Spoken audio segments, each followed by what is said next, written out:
balance making a 10-win improvement, which is a good thing, but you didn't make the playoffs, which that was kind of the stated goal. How do you balance those highs and lows? Well, you just do. You know, and you know, we just got done individually talking to all the guys, and you know, they all seem to acknowledge kind of how we feel that there was improvement. You know, players got better, so guys should, you know, go away, you know, taking something positive from it. But also, you know, you could tell everybody was, you know, a little bit down about we didn't get accomplished what we wanted to get accomplished. So and that's a good thing. Scott, you started fairly strong, you ended fairly strong. In between, what did you see what happened after, especially after the 1913? You know, to be honest, Brian, I'm still not really sure. You know, and other than we had a hard time putting a stop to. We had opportunities during January and February to you know, win some close games, and so instead of maybe, you know, losing 6 out of 7, you know, we could have got a couple of them, we could have still hung in. Then confidence changes, you know, guys start feeling better about themselves again. You know, the game at Memphis, we're up 4 with 17 seconds to go. We have to win that game. You know, it's just there were so many of those, and you know, as much as we you know, discussed with the guys during that period of time that, you know, we've got to get our confidence back. We know we're a good team. There's still human nature involved, where, you know, you're going out and you're getting beat every night, and we weren't able to, again, just sprinkle in a handful of wins in games that we should have won that could have turned it around for us. Scott, when you reflect over this entire season, I mean, looking back over it, I mean, what's the feeling, the general census or general feeling about just how it went, how it all went? Well, I mean, you know, I feel like I'm saying some of it. I mean, it's as I sit here today, I mean, you know, I got home at 2 a.m. or whatever it was, and you know, we're right back here this morning going through the meeting, so I need a little time to you know, analyze what I did, and you know, things I could have done differently, and you know, I probably have a better answer. You know, I guess I would just say that you know, we did some good things, we showed some promise, but also it was frustrating. I know all season you guys said you didn't want to use youth as an excuse, but is some of what happened this year a product of a young team trying to learn how to win for the first time and kind of going through some of those growing pains? I think maybe during that specific period of time, you know, just kind of a couple things. You know, we have back-to-back winning months for the first time in a long time. We're kind of the Eastern Conference Team of the Month in December, and you know, sometimes young guys can get lured into feeling something that seems positive, like, hey, we really got it going, when really it isn't that positive, you know. And then you lose a couple. You know, EP got injured, and you know, we lost. Our rotation got a little funny at that point, and you know, we lost a few, and then it kind of snowballed. But you know, also at the same time, you know, I don't know that youth. I mean, youth is some of it maybe, but we can't put it all on that. There's a general consensus, though, kind of that you guys are kind of close. I mean, do you feel like you guys are close to kind of where you need to be? Well, I mean, you know, I do think, you know, whenever the season's over, you know, you are what you are. You are what your record says, and our record says that, you know, we had a 10-game improvement. But as far as, you know, it takes a winning record right now in the Eastern Conference to get in. So we were not close to that. So, you know, we're somewhere in the middle. I recognize you're only part of the way into your thought process, self-review, etc. Is there anything that you can pinpoint right now that you could have done differently? Anything that you would like to have back? Any second guessing of yourself? Well, first of all, there isn't one game that goes by that, you know, I mean, there's so many decisions and so many things that, and you're armed with all this information, and you know, there may be a matchup that has worked many times in the past, and you go to it on a given night, it didn't work that night, you know, and so, you know, you're always, as I think anybody who's decent anyway, should be second guessing themselves after every single game, like wins and losses, you know, what do we do right, what do we do wrong?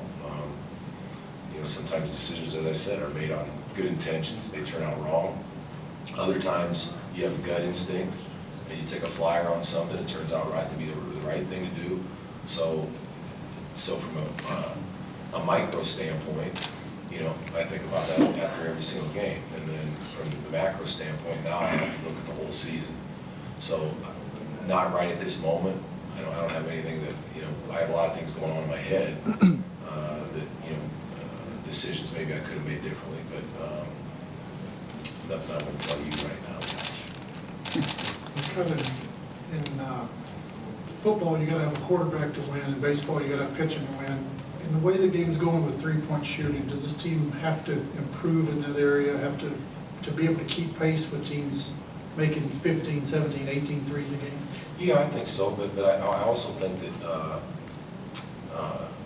you know, it comes also from the quality of threes that you take, and we had many games.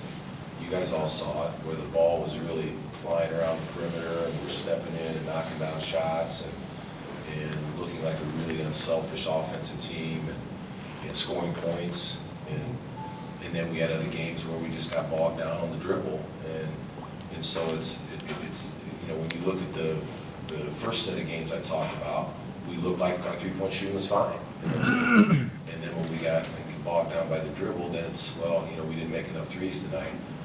So we're I think it's pretty clear from, you know, just being at every game, coaching every game, that we're a much better offensive team when that ball is moving and we're not dribbling as much, and we just need to, you know, keep getting better at that. Scott, obviously joint decisions have to be made this summer. What's the next step for these guys? What's the next step for your team? What do they have to do? Well, I think every coach would probably say the same thing. You know, you want every guy to individually improve his game. You know, summertime that's what it's for. Get some rest initially, of course, but then get back in the gym and you know, we're in constant. So some guys will be in town. We're in constant contact with guys anyway. And, you know, and talking to guys about areas we'd like for them to improve in. So you need that.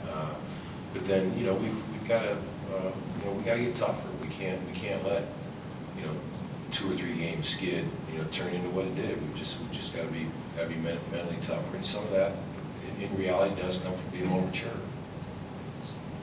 Scott, I know it's still early, but is there a specific kind of player or thing that you may feel like you need to kind of go get to add to this team for next year to maybe help it take that next step? I mean, you know, I have my thoughts about that, and you know, we'll talk about it as, you know, as an organization. But I don't know. I don't think the day after the season's over, it's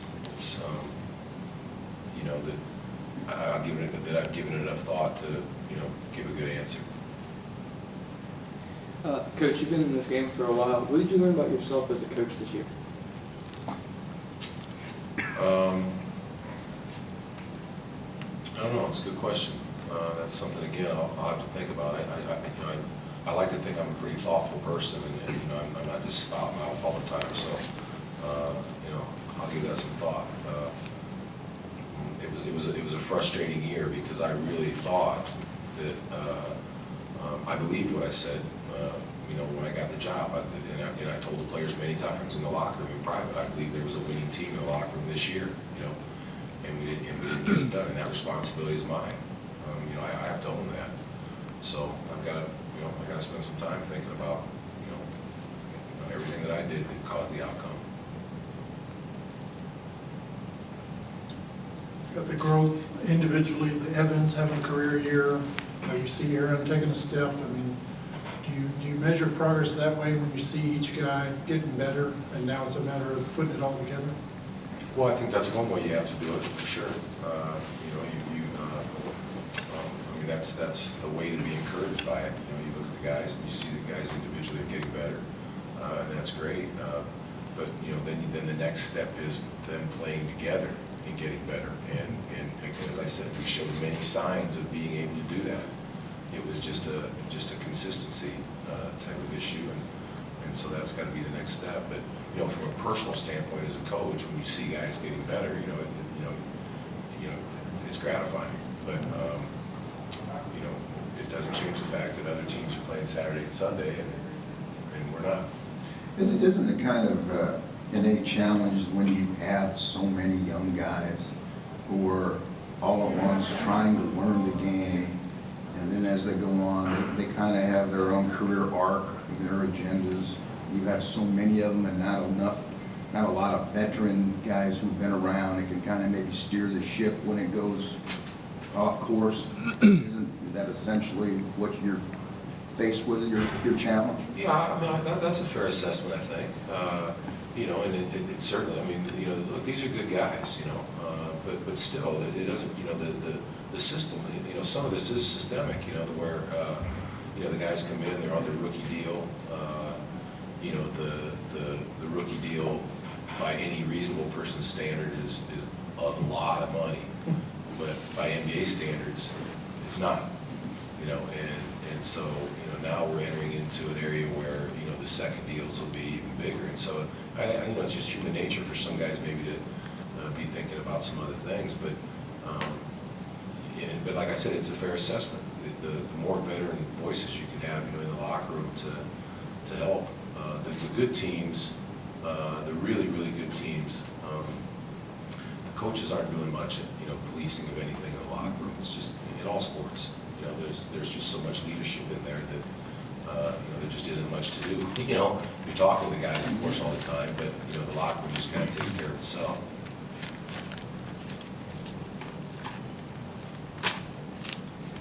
Everyone good? All right.